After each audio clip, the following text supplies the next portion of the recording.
Hello everyone.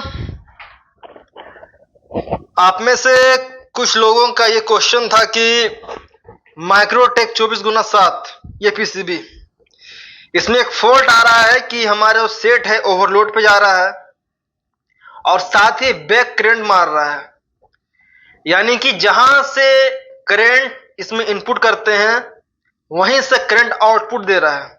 ठीक है, कहने का मतलब है इसका जो 3 पिन प्लग होता है 6 एम्पीयर या 16 एम्पीयर का, इसको लगाते हैं मेन लाइन में मेस देने के लिए, वहीं से करंट आउट हो रहा है। एक कस्टमर के घर पे स्टेबलाइजर पे गया था कनेक्शन, तो स्टेबलाइजर पे जाने के कारण वहां वोल्टेज ड्रॉप हुआ और ओवरलोड मारने लगा। एक कस्टमर के घर पे एनसीबी लगा हुआ था, तो बार बार एनसीबी ट्रिप हो रहा था। ठीक है, तो इस तरह का बहुत सा केस मेरे पास आया, तो मुझे ऐसा लगा कि मुझे इस पे एक क्लास आप लोग को देना चाहिए, इसलिए ये क्लास उस टॉपिक पे होने वाला है। ठीक है, तो बिना एक सेकंड स्किप किए हुए क्लास को पूरा देखिए। अब अगर बैक करंट मारता है, रिवर्स करंट मारता है, तो कई लोग क्या करते हैं कि ये रिले को चेंज करते हैं, पर सिर्फ रिले को चेंज करने से प्रॉब्लम दूर नहीं होता है, कई बार हो जाता है, क्योंकि आपको पता नहीं है कि बैक करंट मार क्यों रहा है, इसका वर्किंग क्या है। अगर आपको इसका वर्किंग नहीं पता होगा तो आप इसको सॉल्व नहीं कर पाओगे। ठीक है, तो अगर इसको सॉल्व करना है तो इस लेक्चर को कंप्लीट अटेंड कीजिए। देखिए क्या है ना, यहां पे देखिए क्या है कि 2 पॉइंट साथ में है, 3 पॉइंट अलग है। ठीक है, 3 तो 5। अब इसको मैं ऐसे उल्टा कर रहा हूं। ठीक है, तो क्या है इसका जो ये वाला पॉइंट है, ठीक है, ये न्यूट्रल है। क्या है, ये न्यूट्रल है। और यही देखिए न्यूट्रल एक प्रिंट यहां पे गया है। ठीक है, तो ये पिन हो गया न्यूट्रल। ठीक है, यानी कि ये जो 3 वाला कॉलम है, ये 2 वाला कॉलम है, 2 वाला कॉलम में साइड वाला न्यूट्रल है, 3 वाला कॉलम में बीच वाला न्यूट्रल है। क्लियर है। अब आप यहां पे देखेंगे कि ये पिन आपस में कनेक्ट है, तो यहां से आपका क्या होता है कि आउटपुट देता है और यहीं से चार्जिंग भी करता है। स्क्वायर वेव में क्या था, चार्जिंग का अलग जैक था और आउटपुट का अलग जैक था, बट इसमें एक ही है। और ये जो लास्ट जैक है वो आपका एसी इनपुट के लिए है। ठीक है, यहां पे लगा हुआ है रिले, ये रहा आपका रिले, और रिले का ये बीच वाला पॉइंट हो गया कॉमन, इसको बोलते हैं पोल। ये दोनों हो गया आपका कॉइल। ठीक है, ये वाला आपका हो गया एनसी, ये हो गया एनओ। क्लियर है। अब एक बात ध्यान रखिएगा, जब आपका रिले ऑफ रहेगा, ठीक है, उस वक्त पोल का कनेक्शन रहेगा आपका एनसी से, और जैसे इसको ऑन कीजिएगा इसका कनेक्शन हो जाएगा एनओ से। रिले ऑन कब होता है, जब इस वाले पॉइंट पे मिलता है 12 वोल्ट, तब जाकर रिले चालू होता है। ठीक है, ये हो गया मोटा मोटी बेसिक नॉलेज। अब स्टार्ट करते हैं हम शुरू से। ठीक है, देखिए ये रहा आपका मेन आईसी। ठीक है, पीसीबी चालू होने के बाद जब इसके पिन नंबर 6 पे स्विच का सप्लाई मिलता है 5 वोल्ट, उसके बाद पीसीबी ऑन हो जाता है, यूपीएस क्वालिटी ग्लो कर जाता है। ठीक है, उसके बाद पिन नंबर 16, 1 से 10, 11, 12, 13, 14, 15, 16 से निकलता है 4.5 वोल्ट या 5 वोल्ट। ठीक है, वो वोल्ट सीधा चला जाता है आपका एक ट्रांजिस्टर के ऊपर। ट्रांजिस्टर कहां लगा हुआ है, Q4 पे। ठीक है, ये रहा आपका Q4, इसके बेस पे बन जाता है 0.7 वोल्ट के समथिंग। अब आप बोलेंगे सर यहां से निकला 4.5 वोल्ट और यहां पे जाके बन गया 0.7 वोल्ट, ऐसा क्यों? क्योंकि इन दोनों के बीच में एक रेजिस्टेंस लगा हुआ है R28 पे। ठीक है, यहां देखिए ये रहा रेजिस्टेंस R28।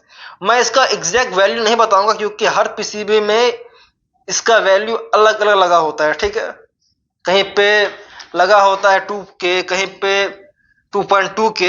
ठीक है, कहीं 470 ओम, कहीं 530 ओम, तो अलग अलग पीसीबी में अलग लगा होता है। तो उसको आप खुद से चेक कर लीजिए कलर कोड के हिसाब से या मल्टीमीटर से, उसके बाद ही आपको यहाँ पे रेजिस्टेंस को डालना है। ठीक है, क्लियर है। उसके बाद इससे होते हुए यहाँ पे सप्लाई आया इसके बेस पे, तो इसका जो पिन नंबर 3 है, ठीक है, वो क्या रहता है, पिन नंबर 3 एमीटर है, पिन नंबर 2 बेस है और पिन नंबर 1 कलेक्टर है। ठीक है, कलेक्टर बेस एमीटर। तो ये वाला पिन इसका जो है वो एमीटर का पिन है, ठीक है। अब होता क्या है सर कि इसका एमीटर का पिन पे ग्राउंड है, क्या है, ग्राउंड। तो इस ग्राउंड को, ये जो ग्राउंड है, इस ग्राउंड को भेजना है कलेक्टर पे, ठीक है। इस ग्राउंड को भेजना है कलेक्टर पे। तो इसको इस पे कैसे भेजेंगे, जब ये चालू होगा इसको चालू कैसे करेंगे, जब इसके बेस पे लमसम 0.7 वोल्ट मिलेगा तब जाके ये चालू होगा। चालू होने के बाद इसका सप्लाई इस पे भेज देगा। तो यहाँ पे ग्राउंड था, ग्राउंड इस पे भेज दिया, ठीक है। और ये ग्राउंड चला जाएगा कहाँ पे, आपके रिले के ऊपर, रिले का कॉइल के ऊपर, ठीक है। अब हम ये कैसे पता करेंगे कि इसका कलेक्टर का जो पिन है वो रिले का कौन सा पॉइंट से कनेक्ट है, क्योंकि यहाँ पे कॉइल का 2 पॉइंट है, ठीक है। तो करना क्या है, मल्टीमीटर को रखना है बजर मोड पे, ठीक है। और बजर मोड पे इसको सेट कर लीजिए। और उसके बाद यहां देखें, यहां पे इसका जो कलेक्टर का पिन है, ठीक है, इस पे एक पिन लगाइए और फिर यहां चेक कीजिए, ये दोनों कॉइल का पिन है। बजर बोल रहा है, इस पे चेक कीजिए, बजर नहीं बोल रहा है, नहीं बोल रहा है ना, वैल्यू दे रहा है, इस पे बजर बोल रहा है। तो इस पिन से ये कनेक्ट है, ठीक है। यानी कि हुआ क्या, रिले को मुझे चालू करना है यूपीएस मोड पे, ठीक है। तो पहले पिन नंबर 16 से 4.5 वोल्ट निकला, 4.5 वोल्ट जब निकला तो वो R28 पे गया और यहाँ पे वोल्टेज कम हो गया। उसके बाद इसके बेस पे गया, ट्रांजिस्टर के बेस पे Q4 पे, जिसके बेस पे गया तो ये चालू हो गया। जब ये चालू हो गया तो इसके एमीटर पे ग्राउंड था, ये ग्राउंड को भेज दिया कलेक्टर पे, ठीक है। और ये कलेक्टर का जो ग्राउंड चला गया रिले के एक कॉइल पे, यानी कि माइनस, इसको माइनस मिल चुका है। अब इसको प्लस कैसे मिलेगा, मैं बता दूं आपको कि प्लस इसको ऑलरेडी डायोड मिला होता है, ठीक है। तो यहाँ देखिए लगा हुआ है डायोड D1 पे 4007। इस डायोड के माध्यम से इसको डायोड 12 वोल्ट दिया रहता है। क्लियर है सर। अब आप बोलोगे सर ये यहाँ पे लगा हुआ है, ये यहाँ लगा हुआ है, ऐसा कैसे। लोकेशन तो मुझे नहीं लग रहा है कि यहाँ पे इसको सप्लाई यहाँ से मिला होगा। देखिए यहाँ पे है ना, देखिए इसको पलटी मारा, ठीक है। अब एक पिन को यहाँ लगाता है, ठीक है। उसके बाद यहाँ चेक कीजिए, आवाज आ रहा है बजर का, क्लियर है। तो रिले को चालू होने के लिए चाहिए सप्लाई नेगेटिव का, तो नेगेटिव का सप्लाई उसको इस ट्रांजिस्टर के माध्यम से दिया गया है, ठीक है। और पॉजिटिव का सप्लाई इसको डायोड मिला होता है। यहां तक बात समझ में आ गई आप सभी को। अब आपको मैं एक चीज बता दूं, ये रिले का सारा पॉइंट का नाम क्या है, ये वाला हो गया कॉइल जहां मिलता है बैटरी का सप्लाई 12 वोल्ट, ठीक है। ये वाला हो गया आपका पोल कॉमन, ठीक है। ये कभी इससे कनेक्शन जोड़ता है, ये कभी इससे कनेक्शन जोड़ता है। ये हो गया एनसी, ये हो गया एनओ। जब रिले को 12 वोल्ट मिलेगा, चालू होगा तो ये कनेक्शन इससे जोड़ लेगा, और जब ये बंद रहेगा तो इसका कनेक्शन डायरेक्ट इससे रहता है, ठीक है। देखिए यहाँ पे लगाया मीटर एक प्रो, यहाँ चेक करूंगा, देखिए बजर बोल रहा है इसका कनेक्शन इससे है, बट इसका कनेक्शन अभी इससे नहीं है, पर जैसे चालू होगा इसका कनेक्शन इससे हो जाएगा। हो गया क्लियर। अब देखिए होता क्या है, सो यहाँ पे आता है मेंस 220 वोल्ट, ठीक है। यहाँ पे आता है न्यूट्रल, ठीक है। और यहाँ आपका आता है आउटपुट, क्लियर है। अब जब ये यूपीएस ऑन पर चालू होगा तो इसका कनेक्शन हो जाता है इससे, एनओ से, ठीक है। अब आप बोलोगे सर इसका कनेक्शन एनओ से क्यों होता है, एनसी से क्यों नहीं रहता है। तो यहां देखिए एनसी का कनेक्शन कहां है सर, पोल से है, ठीक है। जब इन्वर्टर चालू होगा तो यहाँ पे इन्वर्टर का जो आउटपुट का तार है वहां से आएगा 220 वोल्ट, यहाँ पे न्यूट्रल तार लगेगा, यहाँ लगेगा 220 वोल्ट का तार, ठीक है। इन्वर्टर का जो आउटपुट है यहाँ आ जाएगा। अब आउटपुट यहाँ पे आ गया सर, ठीक है। और रिले काम नहीं किया, चालू नहीं हुआ है, बंद ही है। बंद है तो इसका कनेक्शन इससे है, तो 220 वोल्ट फिर यहाँ घुसेगा और यहां से होते हुए चला जाएगा यहाँ पे। बात समझ में आया। ध्यान से सुनिए फिर से कि अगर यूपीएस मोड पे रिले चालू नहीं हुआ, यानी कि रिले का कनेक्शन इससे नहीं हुआ और इससे ही रह गया, तो यहाँ पे इन्वर्टर ट्रांसफार्मर का आउटपुट साइड से 220 वोल्ट जनरेट होता है, जो ये घर का आउटपुट के लिए जाता है। वही कनेक्शन चला जाएगा यहाँ पे, और ये वाला पॉइंट कनेक्ट है कहाँ, यहाँ से। और यहाँ पे क्या रहता है, मेंस इनपुट, यहीं से आपका मेंस इनपुट आता है। तो जहां से आपका मेंस इनपुट आ रहा है वहीं से अगर आउटपुट निकलने लगेगा तो यहाँ मारेगा बैक करंट। तो यहीं से फॉल्ट आपका आता है बैक करंट का। ठीक है, तो यहाँ देखिए सर जी, यहाँ पे मैंने कंप्लीट बना लिया है सेटअप। ठीक है, यहाँ पे लग गया है ट्रांसफार्मर का ड्रेन वायर, यहाँ पे देखिए लग गया है आउटपुट और न्यूट्रल दोनों का तार, यहाँ पे देखिए इनपुट न्यूट्रल आउटपुट तीनों का तार लग चुका है, और इसका ट्रांसफार्मर ये रहा। ठीक है, यहाँ रहा ट्रांसफार्मर, यहाँ पे रहा मेरा सेटअप, ये एम्पीयर मीटर है, ये आपका वोल्ट मीटर है। ठीक है, अब आप लोग यहाँ देखिए मीटर में कुछ नहीं है, ऑफ है, और यहाँ देखिए ये रहा इसका डिस्प्ले। यहाँ मैं स्विच ऑन करता हूँ, इन्वर्टर चालू हुआ। ठीक है, उसके बाद यहाँ देखिए 254 वोल्ट आउटपुट दे रहा है। ठीक है, कितना 254 वोल्ट अभी आउटपुट दे रहा है। क्लियर है? अब यहाँ देखिए मैं आपको दिखाता हूँ वोल्टेज टेस्ट करके। ठीक है,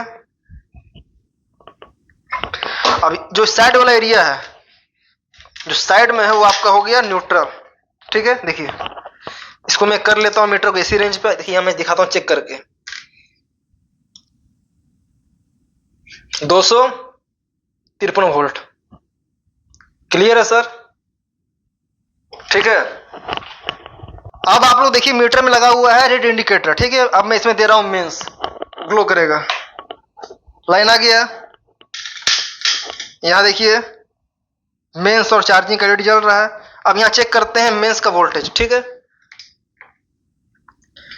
तो यहां पे देखिए रहा मेरा न्यूट्रल, यहां देखिए मेंस 196 वोल्ट अभी लाइन आ रहा है।